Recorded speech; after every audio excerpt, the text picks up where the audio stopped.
লম্বা লম্বা, এই যে আমার আঙ্গুলের মাথার দিকে, এগুলো হচ্ছে সিঁদুরে পোকা বলা হয়।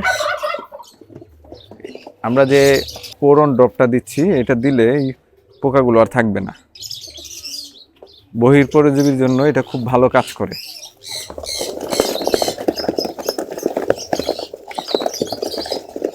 নাপতালাইনের কবুতর, এই যে দেখেন একটা কবুতর, এটার এই যে কানের 4টা পোর এই যে অর্ধেক ভাঙা।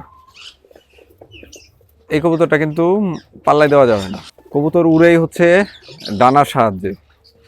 তো ওকে পাল্লাই দেওয়া মানে হচ্ছে কি ইচ্ছা করে ওকে হারাই ফেলা আর কি, কারণ ওর পালক ঠিক নেই, পর ঠিক নেই। তো এটাকে আমরা হচ্ছে গিয়ে আটকাই দিব। জাস্ট আজকে খাঁচায় ভরে রাখছি, এই খাঁচাটায় আমরা টোটাল 20টা কবুতর দিতে পারছি। এটাকে আমরা হচ্ছে এভাবে ঘন্টাখানেক রাখবো। এই যে দেখেন কবুতর এখনো কিন্তু খুব ছটফট করতেছে। এই প্যানিকটা কাটানোর জন্যই আজকের এই ট্রেনিং সেশন। এই যে দেখেন এই কবুতরটার পালক কিন্তু একেবারেই চলে গেছে প্রায়, এই যে মাথাগুলো একদম ঝাঁদি হয়ে গেছে। এইটাকে হচ্ছে গিয়ে আমরা কিছু দূর পাল্লা করার পরে হয়তো